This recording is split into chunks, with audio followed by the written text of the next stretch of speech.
Alongside from Standard Club. Hello and welcome to Alongside, the podcast series from Standard Club for the shipping industry across the world. I'm your host, Chloe Tilley, and each episode we'll be looking at different topics and meeting special guests.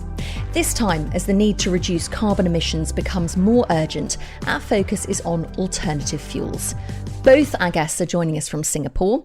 Nick Potter is Head of Shipping and Maritime for Shell in Asia Pacific and the Middle East. Hi there, Nick. Hi there, Chloe. And Saunak Rai is General Manager of FueLNG. Hi there, Saunak. Hey, Chloe. Really good to have you both with us today. And before we begin, Nick, just give us an overview of your career. I understand nearly 20 years in leadership roles. I'm a marine engineer by background, and I'm honoured enough to have held a number of maritime-related roles globally, in Europe, in the Americas and Asia. I was previously the Global Head of Maritime for BG Group, and I'm currently Shell's Shipping and Maritime Head, as you mentioned, Asia Pacific and Middle East. Shell owns and controls about 2,000 ships, barges, marine vessels and floating assets on a typical day. In the broader industry, I'm the Vice Chairman of OCIMF, which is the oil company's International Marine Forum. Now, Saunak, tell us a little bit about FueLNG and, of course, your role there. I'm heading FueLNG. It's a joint venture between Shell and Keppel, and it's engaged in LNG bunkering in Singapore and LNG fuel distribution here in Singapore to industries. My background is I'm an ex-master mariner, used to sail on ships and then moved ashore, worked for AP Moller Maersk in Copenhagen, managing their Maersk LNG fleet. And later in Singapore, I was managing the LNG business development for Norgas carriers. For the last 2.5 years, I've been managing FueLNG.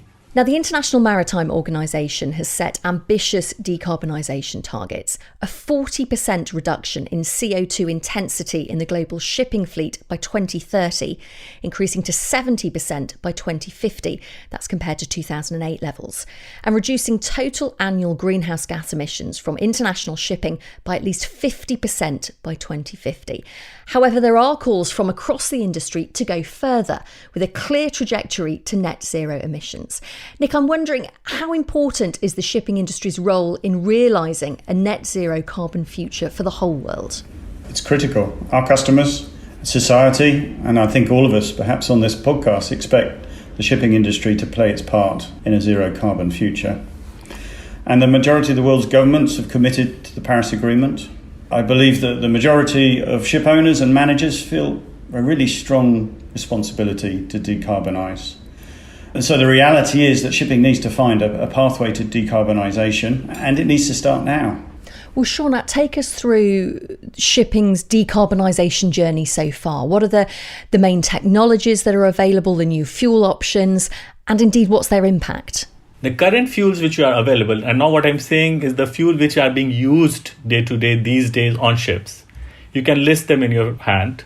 The new fuel options include LNG, LPG, methanol, biodiesel and batteries. Yes, there is a lot of talk about ammonia as a fuel and hydrogen as a fuel. However, in the present day, there is close to zero ships which are actually using this fuel, especially in the global ocean trade.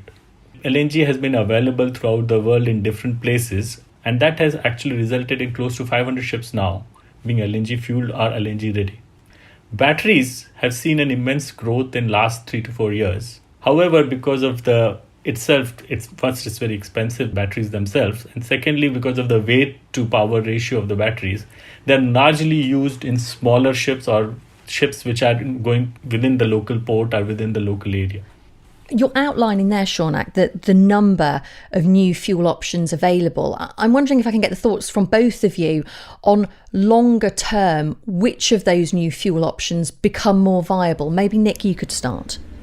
We have to consider the zero carbon fuels. And building on what Saunak has said, that currently boils down to hydrogen, ammonia and electrification. And I completely agree with Saunak. There's a role for electrification, but it is more suited to short sea movements. If you then talk about hydrogen and ammonia, you can't not talk about those options without screening them against some of the critical criteria that will determine their success. The first one, and most importantly, is safety. The safety risks with ammonia and hydrogen are more challenging when compared to today's conventional marine fuels. From our testing, we've developed a fairly detailed understanding of how hydrogen's properties work, and actually the work has demonstrated that the safety risks associated appear to be more manageable. When you look at ammonia, the risks are high due to its lethal toxicity, both to the health of our seafarers and to the environment. If you then talk about costs, any future fuel is going to require serious investment from the industry. But collaboration between energy companies, industry, infrastructure providers and OEMs, with those we can definitely create efficiencies and improve technologies. And the third area is obviously the emissions reduction potential. When we consider the total emissions, hydrogen will enable greater emissions reductions than ammonia. Ultimately, green hydrogen is the building block for any of the future fuels that we talk about. Let's talk about the biggest challenges in adopting new fuels as they come available, whether that's shipside or shoreside. Nick, do you want to outline those for us? Last year, we published a report called Shipping Decarbonisation, All Hands on Deck, where we interviewed more than 80 senior leaders across our industry. And some of the findings from that report included barriers where leaders felt there was a lack of customer demand and regulatory incentives to change. But the most frequently cited challenge was actually the lack of alignment on what fuel to use. 80% of the participants saw it as a major barrier to decarbonisation. So in a sense, are you saying that ship owners don't know which technology to invest in because there's so many, and therefore they're not investing in anything? They're kind of waiting to see what everyone else does? There is an element of that, and that's why I think that collaboration is needed sooner than later. And we're personally working with partners to develop fuels and taking feedback and listening from our own customers and starting to develop and understand the technology and unlock some of the challenges. But equally critically, it's about also talking with the regulators around this as well as talking with industry peers. There are different challenges. We have been looking into ships which got converted into LNG fuel. There is sometimes the training which becomes a lot of challenge in the end. The human in the end who is operating that machinery, he also needs to be convinced that he can use this safely. And that human factor in the end game is also very important. I remember one very interesting story we used to quote very funnily that when coal ships came, the sailing ship captains did not like them at all. If you look at the history, there used to be races whether a coal steamer or a sail ship could take the first tea from China and bring it to England. And when you looked at and think that why were they so against, the master used to say that bringing an engineer on the ship who can challenge his authority for something was not acceptable to him. So these are human beings in the end who are actually looking into this technology which we are bringing in. Well, Saunak, Nick, thank you. In a moment, we're going to look at how the shipping industry needs to work together to achieve the IMO's targets.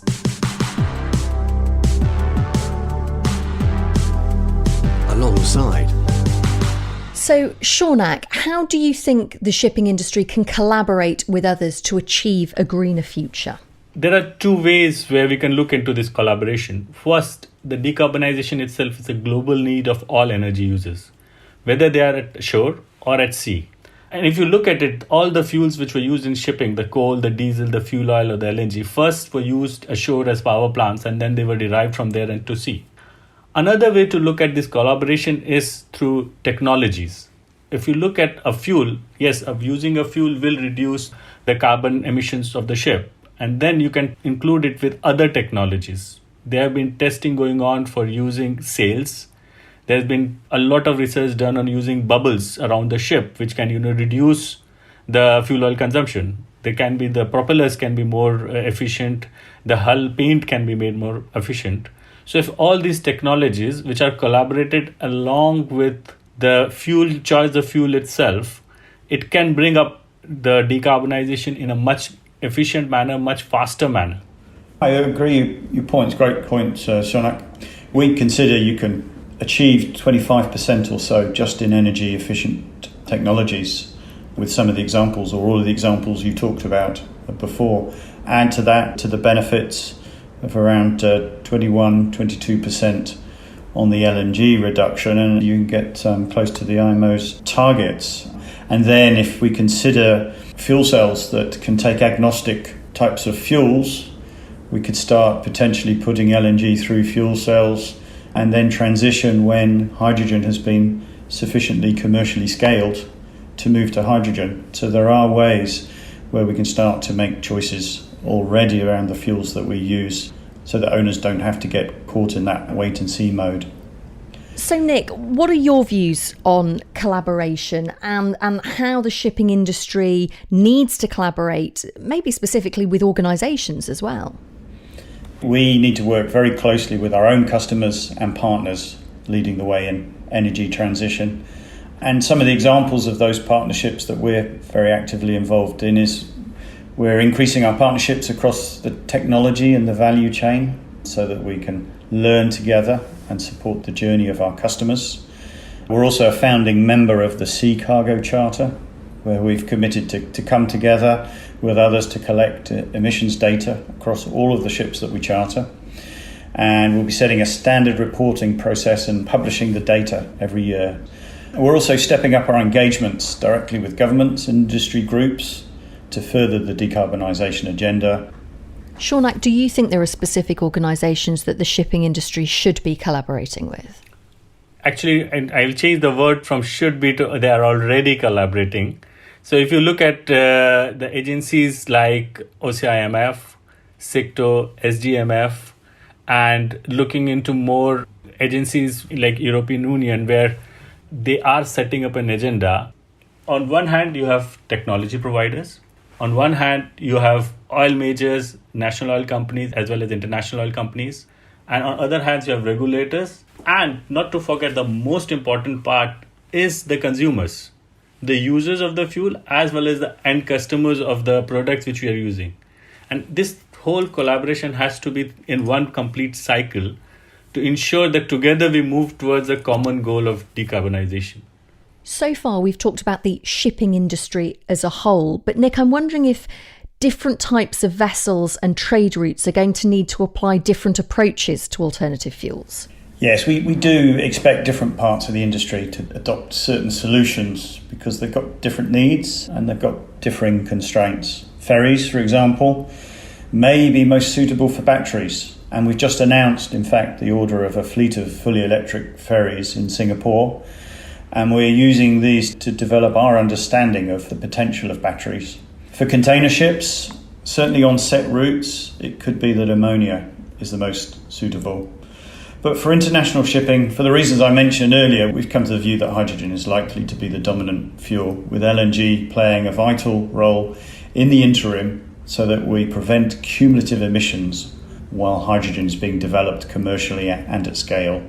There's lots of different alternative fuels and different parts of the industry are potentially going to have to pick and choose. Companies, shipping industry, everybody's got to be relatively flexible in understanding they might invest in one area and actually that might not have a future. I think the key is that we don't get in that situation. And as I mentioned earlier, the importance of us all coming together and creating as much alignment as possible. Partly so that it creates that critical mass and economies of scale to drive the costs and the availabilities in our industry, but also so that as an industry we don't have the regrets that might come if we operated in isolation. And that's isolation within our industry and sector, but also isolation in terms of what other sectors are doing.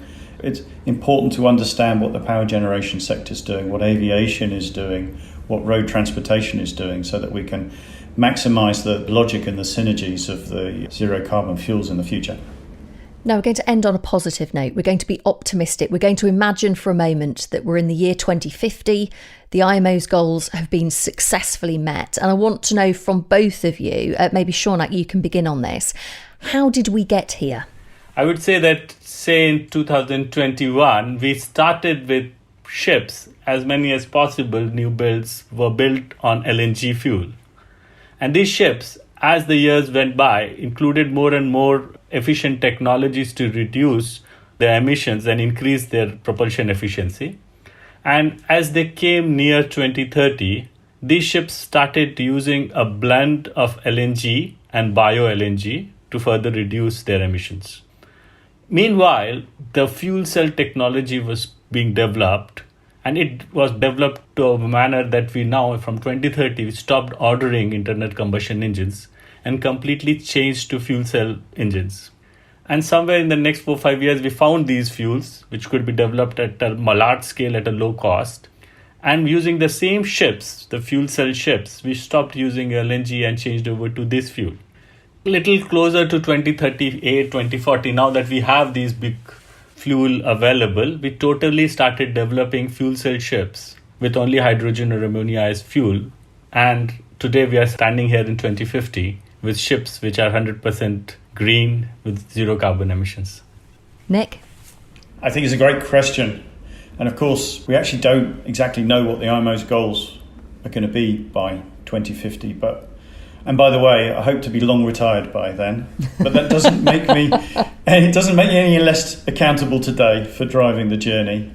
My reflection back sitting in 2050 isn't necessarily how the fuels have evolved, but perhaps the numbers of critical factors that I think need to be unlocked in order to be sitting here being successful. And I think there's a few. I think regulations, we'll be sitting there and be clear that regulations were set that provided strong and stable incentives for the industry to decarbonise. I think IMO had set a really clear trajectory to net zero emissions and set some ambitious interim cargo intensity reduction targets. There had been a global market price set for carbon emissions. The proceeds from that were being used to fund research and development and pilots for new technologies and infrastructure. I think we would have seen very active public and private collaboration in research and development for the fuels. And there would have been policies set to encourage the uptake of solutions that will have that immediate uptake and improvement on carbon. And we've talked about some of those, like LNG and biofuels and in fact carbon offsets to accelerate that journey. I think also that it would have been critical that the governments and different industries had recognised both shipping and the other hard-to-abate sectors and joined the dots on the synergies necessary to develop renewable solutions at scale, whether it be power, hydrogen, biofuels. I think in final reflection, I think we'll be sitting here looking at, gosh, that was a challenging journey, but being incredibly proud of how we got there and recognising the industry really stepped up on collaboration, not just within ourselves, but with the regulators and other sectors, and really being very successfully proud of the efforts that we've made to get us here. It's been a really interesting conversation. Thank you both so much for your thoughts on this really important topic. Nick, thank you for joining us. You're welcome. Thank you very much for having me. Absolute pleasure. And Saunak as well, thank you for your time. Thank you, Chloe. Thank you. It was a pleasure. Now do join us next time when we'll continue to discuss the shipping industry with our expert guests. And of course you can subscribe to this series so you won't miss an episode. From me, Chloe Tilley, Nick Potter and Saunak Rai, it's thanks for listening and goodbye. Alongside From Standard Club. Back soon.